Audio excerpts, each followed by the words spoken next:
Eu saúdo você com a paz do Senhor Jesus, tudo bem com vocês? Eu espero que sim. Olha só, estamos aqui iniciando mais uma semana com a graça do nosso bom e poderoso Deus.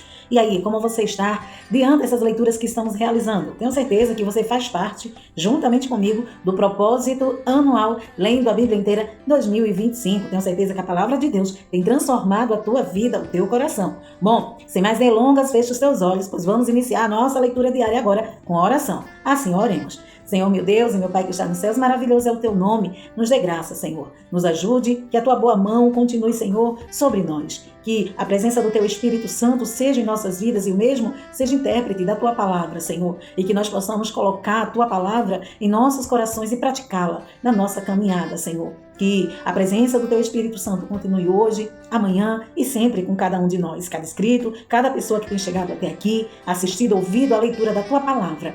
Que cada uma dessas pessoas seja transformada, impactada, Senhor, ao ouvir a tua palavra.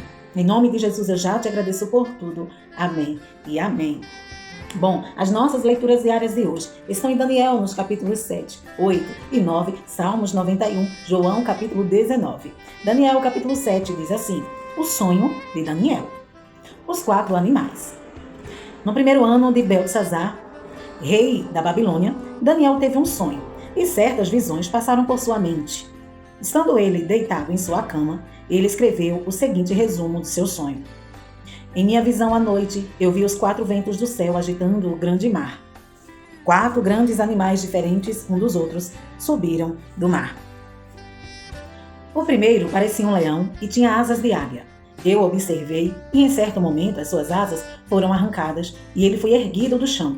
Firmou-se sobre 2 pés como homem e recebeu coração de homem. A seguir, vi um segundo animal que tinha a aparência de um urso. Ele foi erguido por um dos seus lados e, na boca, entre os dentes, tinha 3 costelas. Foi-lhe dito: levante-se e coma quanta carne puder.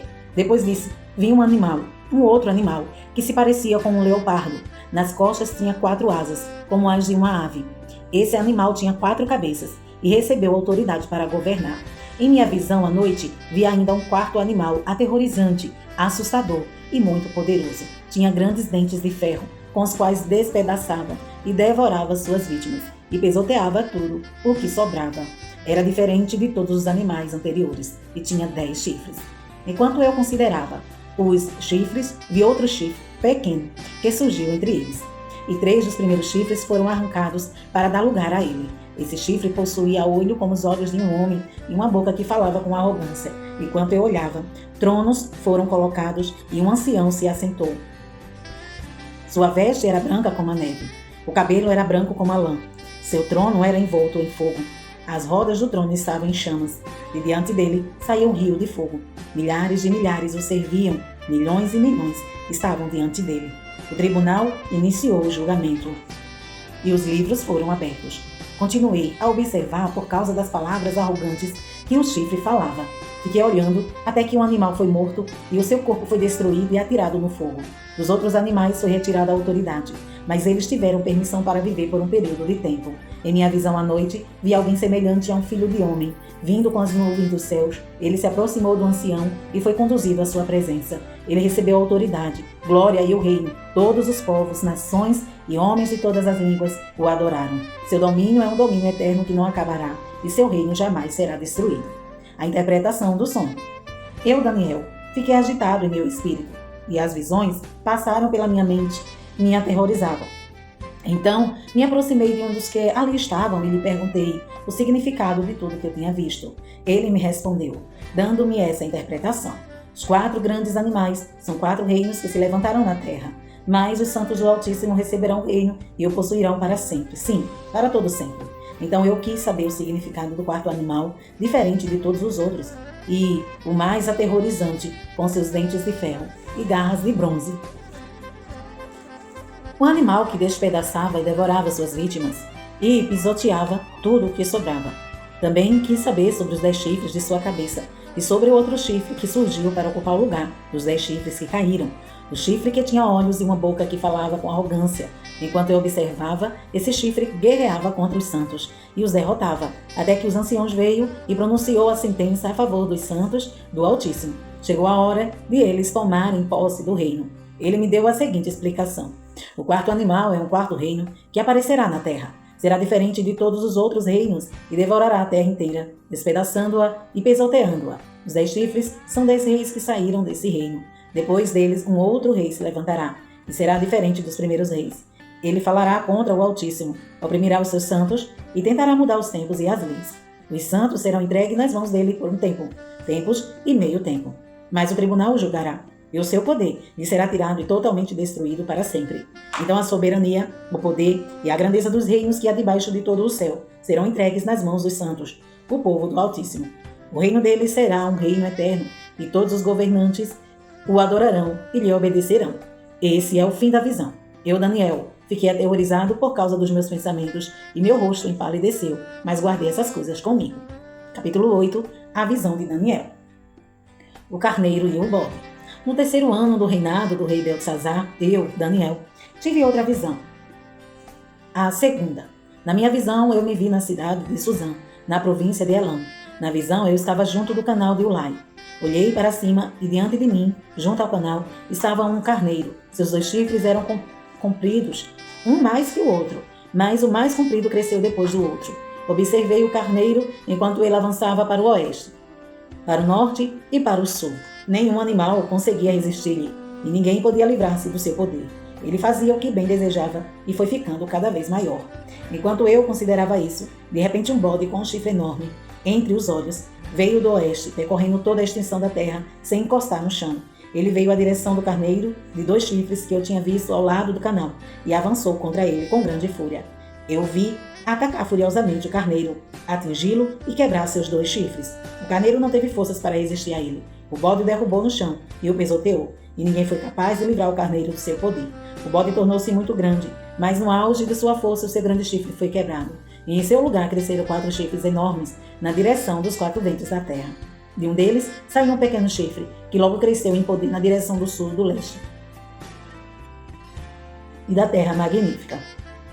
Cresceu até alcançar o exército do céu, e atirou na terra parte do exército das estrelas, e as pisoteou. Tanto cresceu que chegou a desafiar o príncipe do exército. Suprimiu o sacrifício diário oferecido ao príncipe, e ao local do santuário foi destruído. Por causa da rebelião, o exército dos santos e o sacrifício diário foram dados ao chifre. Ele tinha êxito em tudo o que fazia, e a verdade foi lançada por terra. Então ouvi 2 anjos conversando, e um deles perguntou ao outro: quanto tempo pendurarão os acontecimentos anunciados por essa visão? Até quando será suprimido o sacrifício diário e a rebelião devastadora prevalecerá? Até quando o santuário e o exército ficarão entregues ao poder do chifre e serão pisoteados? Ele me disse: isso tudo levará 2.300 tardes e manhãs.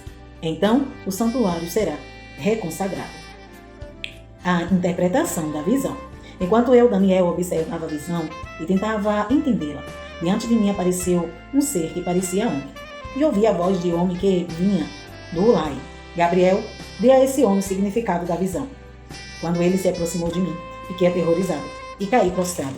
Ele me disse: filho do homem, saiba que a visão refere-se aos tempos do fim. Enquanto ele falava comigo, eu, com o rosto em terra, perdi os sentidos. Então ele tocou em mim e me pôs em pé.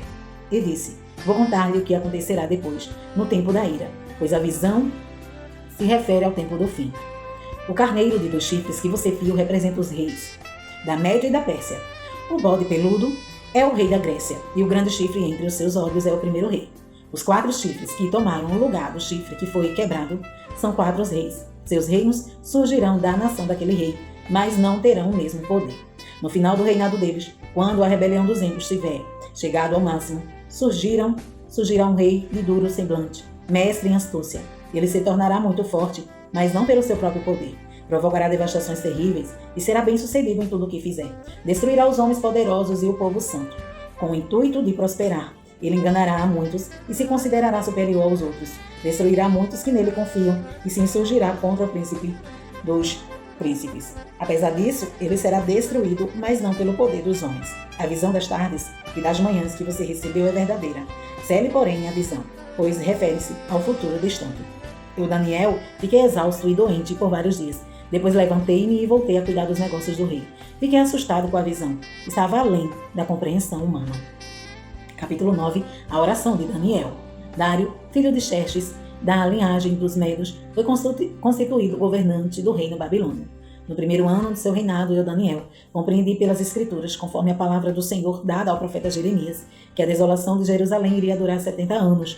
Por isso me voltei para o Senhor, com oração e súplicas em jejum, em pano de saco e coberto de cinza. Orei ao Senhor, o meu Deus, e confessei: ó Senhor, Deus grande e temível, que mantens a tua aliança de amor com todos aqueles que te amam e obedecem os teus mandamentos. Nós temos cometido pecado e somos culpados. Temos sido ímpios e rebeldes e nos afastamos dos teus mandamentos e das tuas leis. Não demos ouvido aos teus servos, os profetas, que falaram em teu nome aos nossos reis, aos nossos líderes e aos nossos antepassados e a todo o seu povo. Senhor, tu és justo. E hoje estamos envergonhados. Sim, nós, o povo de Judá, de Jerusalém, de todo Israel, tanto os que estão perto como os que estão distantes, em todas as terras pelas quais nos espalhaste por causa da nossa infidelidade para contigo. Ó Senhor, nós e nossos reis, nossos líderes e nossos antepassados estamos envergonhados por termos pecado contra ti. O Senhor nosso Deus é misericordioso e perdoador, apesar de termos sido rebeldes. Não te demos ouvido, Senhor, nosso Deus, nem obedecemos à lei que nos desse por meio dos teus servos, os profetas. Todo Israel transgrediu a tua lei e se desviou, recusando-se a te ouvir. Por isso as maldades e as pragas escritas na lei de Moisés, servo de Deus, têm sido derramadas sobre nós, porque pecamos contra ti. Cumpriste a palavra proferida contra nós e contra os nossos governantes, trazendo-nos grande desgraça. Debaixo de todo o céu jamais se fez algo como o que foi feito a Jerusalém. Conforme está escrito a lei de Moisés, toda essa desgraça nos atingiu, e ainda assim não temos buscado o favor do Senhor, o nosso Deus, afastando-nos de nossas maldades e obedecendo à tua verdade. O Senhor não hesitou em trazer desgraça sobre nós, pois o Senhor, o nosso Deus, é justo em tudo o que faz. Ainda assim, nós não lhe temos dado atenção. Ó Senhor, nosso Deus, que tiraste o teu povo do Egito com mão poderosa, e que fizeste para ti um nome que permanece até hoje. Nós temos cometido pecado e somos culpados. Agora, Senhor, conforme todos os teus feitos justos, afasta de Jerusalém, a tua cidade, do teu santo monte, a tua ira e a tua indignação. Os nossos pecados e as iniquidades de nossos antepassados fizeram de Jerusalém, do teu povo, objeto de zombaria para todos os que nos odeiam. Ouve, nosso Deus, as orações e as súplicas do teu servo, por amor de ti, Senhor. Olha com bondade para com o teu santuário abandonado. Inclina os teus ouvidos, ó Deus, e ouve, abre os teus olhos e vê a desolação da cidade que leva o teu nome. Não te fazemos pedidos por sermos justos, mas por causa da tua grande misericórdia, Senhor. Ouve, Senhor, perdoa. Senhor, vê e age. Por amor de ti, meu Deus, não te demores, pois a tua cidade e o teu povo levam o teu nome. As 70 semanas. Enquanto eu estava falando e orando, confessando o meu pecado e o pecado de Israel, o meu povo, e trazendo o meu pedido ao Senhor, o meu Deus, em favor de seu monte, seu santo monte, enquanto eu ainda estava em oração, Gabriel, o homem que eu tinha visto na visão anterior, veio voando rapidamente para onde eu estava, à hora do sacrifício da tarde. Ele me instruiu e me disse: Daniel, agora vim dar-lhe percepção e entendimento.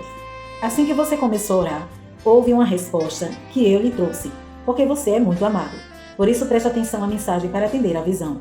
70 semanas estão decretadas para o seu povo e sua santa cidade, a fim de acabar com a transgressão, dar fim ao pecado, expiar as culpas, trazer justiça eterna, cumprir a visão e a profecia e ungir o Santíssimo. Saiba e entenda que a partir da promulgação do decreto que manda restaurar e reconstruir Jerusalém até o ungido, o príncipe, venha. Haverá 7 semanas e 72 semanas. Ela será reconstruída com as ruas e muros, mas em tempos difíceis. Depois das 72 semanas, o ungido será morto e já não haverá lugar para ele. A cidade e o lugar santo serão destruídos pelo povo e o governante que virá. O fim virá como uma inundação. Guerras continuarão até o fim, e desolações foram decretadas. Com muitos ele fará uma aliança que durará uma semana. No meio da semana ele dará fim ao sacrifício e à oferta. E numa ala do templo será colocado o sacrilégio terrível, até que chegue sobre ele o fim que lhe está decretado.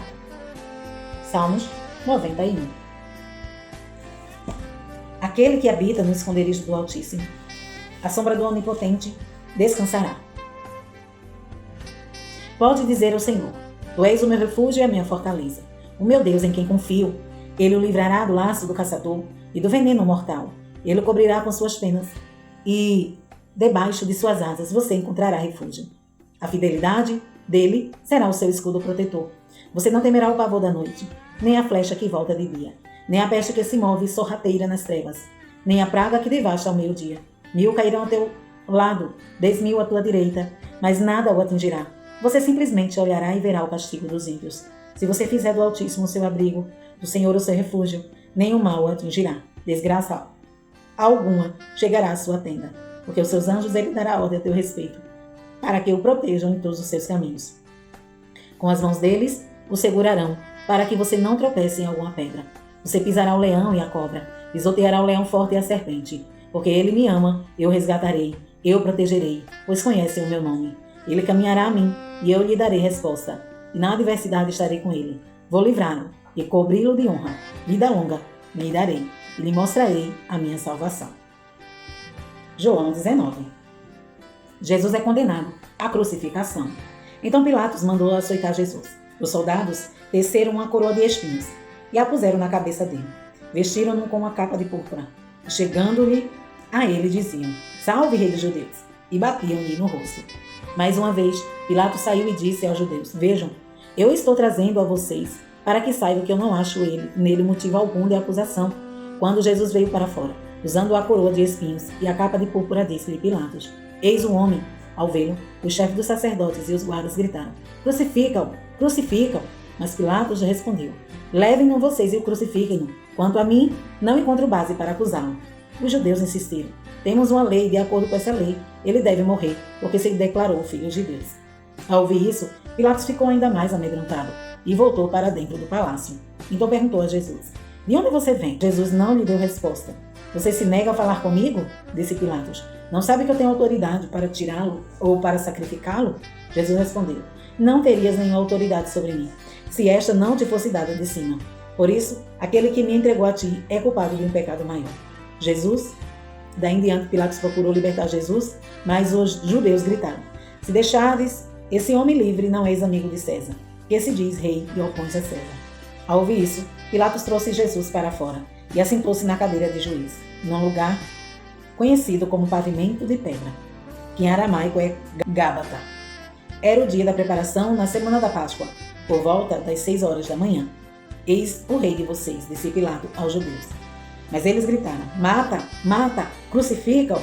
Devo crucificar o rei de vocês? Perguntou Pilatos. Não temos rei, senão César, responderam os chefes dos sacerdotes.